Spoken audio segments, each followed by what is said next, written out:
क्योंकि यहाँ पे जो भी व्यक्ति आया है सिर्फ अपने फायदे के लिए आया। देखिए जो एकदम सिंपल मैं बोल रहा हूँ, एकदम सही चीज़ में बोल रहा हूँ। यहाँ पे जो भी व्यक्ति आया है, कोई लोहा लूटने आया है कि मैं लोहे से अपना काम कर लूँगा, ठीक है। कोई दूसरा व्यक्ति आया है कि मैं ईंट चुरा लूँगा, मैं अपना घर बनवा लूँगा। एकदम फैक्ट चीज़ बोल रहा हूँ, झूठ नहीं बोल रहा हूँ। कोई आया यहाँ पे अपना ईंट चुराने की, मैं अपना कम से कम 2-4 हज़ार ईंट के इकट्ठे कर लूंगा, 10-12-15 हज़ार का हमारा व्यवस्था हो जाएगा। एक तरफ मौत का मलबा, दूसरी तरफ लूट की होड़।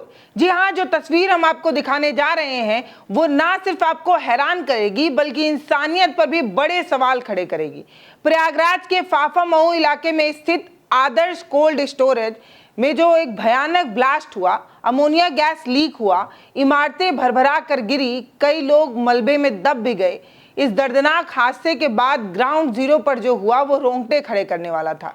रेस्क्यू ऑपरेशन के बीच लोगों की चीख गूंजनी चाहिए थी, अपनों को तलाशने में लोग हैरान और परेशान दिखने चाहिए थे, लेकिन वहां पर लोग बोरियों में भर भर कर आलू बटोर रहे थे, कुछ लोग ईंट उठा रहे थे, कुछ लोहा लूटने में लगे हुए थे। क्या आपदा में अवसर तलाशने की ये जो शर्मनाक हरकत की गई है, ये जो शर्मनाक तस्वीरें कैमरे पर कैद हुई है, ये कितनी अजीब सी लगती है। आइए आपको मलबे के पीछे की पूरी सच्चाई दिखाते हैं। उसी तरह बोरियां भर ली अब तक? अभी तुरंत शुरू ही किए हो। कौन कौन आया है भरने के लिए? ये हम दोनों आए हैं, पापा वो वहाँ पर हैं। अच्छा, पापा भी आए हैं साथ में। अभी पहला बोरी भर रहे हो? यहाँ यही भर रहे हैं। कितनी बोरियां ले जाओगे? ये बात दो, ये बहुत ही। अभी आलू भी और आ रहे हैं? आलू तो आएगा ही, क्योंकि आलू तो ढेर गिरा है। 4 बजे से आए हैं। 4 बजे का आए हो यहाँ पे? हाँ। हाथ दर्द कर गया होगा तुम्हारा ना? हाँ। तुरंत लूट पड़ जा रही। देखिए वहाँ पे, देखिए वो बच्चे को देखिए, लोहे पे लोहा, कोई लोहा बिन रहा है तो कोई आलू पे टूट पड़ रहा है लगातार जो है। ये देखिए भाई साहब, लग जाएगी। एक मिनट यार, 1 मिनट लग जाए, आराम से। तो देखा आपने, क्या बच्चे, क्या बुजुर्ग, क्या महिलाएं, हर कोई, पूरा इलाका मानो लूटने पर उतारू है। किसी को किस बात का खौफ नहीं है कि इस मलबे में अमोनिया गैस के आलू की बदबू आ रही है। ये कितना खतरनाक है। अमोनिया गैस की वजह से दम घुट सकती है, छोटे बच्चों की हो सकती है, लेकिन किसी को कोई फर्क नहीं है। सब पर एक धुन सवार है, जो मिले झोले में डालो और लेके चलते बनो। कोई गैस ना मिलने का बहाना बनाकर ये कह रहा है कि लकड़ी बटोरेंगे तो खाने का व्यवस्था हो जाएगा, ईंधन का काम करेगा। कोई कह रहा है कि घर की छत टपकती है इसलिए हमें ईंट की जरूरत है। इन किसानों की सैकड़ों बोरियां आलू किस तरीके से मलबे में दबकर बर्बाद हो गई, इनकी रोजी रोटी, साल भर की कमाई कैसे बर्बाद हो गई, इनके आंसू का कोई मोल नहीं है। वो किसान जिनकी साल भर की कमाई बर्बाद हुई, उससे किसी को कोई नहीं फर्क पड़ रहा है। कोई डंपर ले आ रहा है, कोई गाड़ी से आ रहा है। चील कौओं की तरह लोग मलबे पर टूट पड़े हैं। ये मजबूरी है या इंसानियत का मर जाना, यही समझ नहीं आता। लोगों की संवेदना कहाँ चली गई है? आप ये क्यों नहीं समझ पा रहे कि वो जो भयानक हादसा वहां पर देखने को मिला है, वहां पर कुछ लोगों की जान गई है, किसी के साल भर की कमाई बर्बाद हुई है, लेकिन लोगों को इससे फर्क नहीं पड़ता। लोगों को फर्क इससे पड़ता है कि फ्री का माल है, कितना बटोर लिया जाए। गैस नहीं मिल रहा है। यहाँ पे देखिए अंकल जी ने लकड़ियाँ काफ़ी यहाँ पे रखी हैं। इनका कहना है गैस नहीं मिल रहा है, इस वजह से हम लकड़ियाँ ले जाएंगे, आलू ना छुएंगे और लोहा भी नहीं छुएंगे। हम तो भैया ले जाएंगे लकड़ियाँ। फिर दिखाइए अंकल जी और लकड़ियाँ लेके आ रहे हैं। तो कहाँ है? आलू भी रख लेते हैं ना भैया, आलू नहीं लेंगे। कहाँ है? नहीं, आलू सही नहीं है, लकड़ी, ताकि गैस नहीं मिल रहा है ना हमको। गैस नहीं मिल रहा इसीलिए लकड़ी ले जा रहा है। हाँ, तो लकड़ी भी खाना बनेगा ना टूल। ठीक, आप बताइए। हम बता रहे हैं, अलग काम कर रहे हैं ना, लकड़ी ले जा रहे हैं। हाँ भैया, लकड़ी वाला काम कर रहे हैं। ये सिर्फ चोरी या लूट नहीं है, ये एक मौत के खेल के साथ खिलवाड़ है। मलबे में जहरीला अमोनिया गैस रिसाव कर रहा है, जान जाने का खतरा है। प्रशासन बार बार लोगों को हटाने की कोशिश कर रहा है, मिन्नतें कर रहा है, गुहार लगा रहा है, लेकिन लोग अपने छोटे छोटे बच्चों को लेकर गैस चैम्बर में आ गए हैं। कोई कहता है कि हम बच्चे को हादसा दिखाने के लिए लाए हैं, तो कोई जहरीले आलू को बटोरने में लगा है, इसे पकाकर तरकारी की व्यवस्था हो जाएगी, ये कह रहा है। सोचिए, जिस जगह पर रेस्क्यू ऑपरेशन चल रहा हो, एनडीआरएफ और एसडीआरएफ की टीमें जान जोखिम में डालकर लोगों की जिंदगियां बचा रही हो, वहां पर लोग चंद रुपए के लिए लोहे और सामानों को बटोरने में लगे हैं। कोई लोहा बटोर रहा है, कोई लकड़ी बटोर रहा है, कोई आलू बटोर रहा है।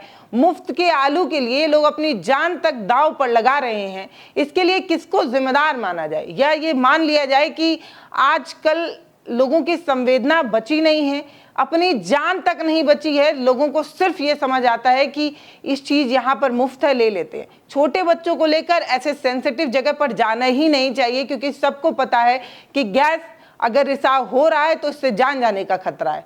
मिन्नतें करने के बाद लोग नहीं मानने को तैयार नहीं है।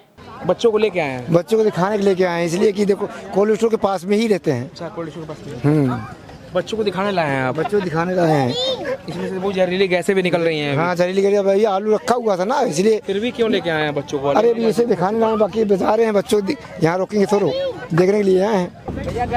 क्या कितना लोहा निकालोगे यार? अरे निकाल हाँ? कितना लोहा निकालोगे?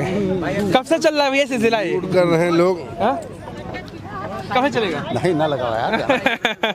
तो लोग शर्मा रहे हैं कैमरे के सामने आने से। पकड़ा तो लगे ही भैया अब लकड़ी ले जाएंगे। बस लकड़ी? हाँ भैया। क्या है?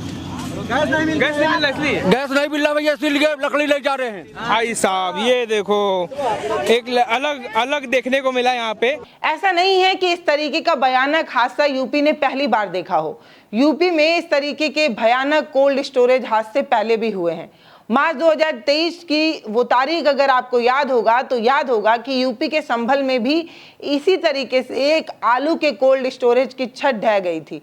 उस समय भी 14 मजदूरों की मौत हुई थी और कई लोग मलबे में दब गए थे। वहां पर भी यही हुआ था। एक तय सीमा से ज्यादा जब आलू भरने की कोशिश होती है, बिना परमिशन के किसी जर्जर इमारत को लापरवाही से चलाने की कोशिश होती है, तब इस तरीके की चीजें हो जाती हैं। आज प्रयागराज के आदर्श कोल्ड स्टोरेज में भी यही देखने को मिला। ये खौफनाक इतिहास दोहराया गया, लेकिन ना मालिक को कोई फर्क पड़ता है और ना मालिक को किसी तरीके की कोई चिंता होती है, ना प्रशासन की नींद टूट पाती है। इस हादसे और उस हादसे में फर्क सिर्फ इतना है कि उस बार कोई पब्लिक, कोई जनता लूटने के लिए, आलू बटोरने के लिए इकट्ठा नहीं हुई थी, लेकिन इस बार पब्लिक खुद फायदा लूटने में आगे दिखी, बोरा से सामान भरते दिखी। हम लोग गरीब आदमी हैं, हम लोग ले जा रहे हैं अपना घर बनाने के लिए, क्योंकि बारिश में मेरे घर में पानी आता है, इसलिए। हाँ। अरे नहीं कोई बात नहीं। अरे उम्र का कोई बात नहीं। अच्छा, गरीबी से मतलब परेशान है आप लोग भी कहीं ना कहीं? हाँ, पानी आता है ना मेरे घर में, इसीलिए उसको जमीन कराएंगे। ये बात बिल्कुल सही है कि गरीबी का स्तर बड़ा है, गैस की किल्लत है और अपनी अपनी सबकी मजबूरियां हैं, लेकिन ये सब किसी इंसान को इतना ज्यादा अंधा बना सकता है क्या कि वो मौत के मलबे पर रोटियां सेकने लगे। प्रयागराज के इस हादसे में ना सिर्फ सिस्टम की लापरवाही बेनकाब हुई है, बल्कि हमारे समाज के उस गिरते हुए नैतिक स्थिरता को भी देखा जा सकता है, जहां संवेदनाएं दम तोड़ चुकी हैं। लोगों को फर्क नहीं पड़ता, ना इंसानियत बची है, ना मानवता बची है, ना संवेदना बची है। एक किसान जिसकी साल भर की मेहनत की कमाई मलबे में दफन हो गई है, जिस मजदूर की जिंदगी उस मलबे के नीचे खत्म हो गई है, उसका दर्द किसी को नजर नहीं आ रहा है। लूटने वालों की हंसी के पीछे कहीं ना कहीं ये काला सच, काला अध्याय रहेगा कि इतने सारे लोगों की मेहनत की कमाई वहां पर दफन है, लेकिन किसी को कोई फर्क नहीं पड़ रहा। सवाल यही है कि हम किस तरीके का समाज बना रहे हैं, जहां लोगों के अंदर इंसानियत बचती नहीं है। लोगों की इंसानियत इस मलबे के नीचे कहीं ना कहीं दब कर मर चुकी है। तय आपको करना है कि क्या इस तरीके के समाज से हम कुछ बेहतर हासिल कर पाएंगे। जब भाईचारा नहीं होगा, इंसानियत नहीं होगी, मानवता नहीं होगी, तो हम किस तरीके का समाज छोड़ कर जाएंगे अपने आगे आने वाले बच्चों के लिए।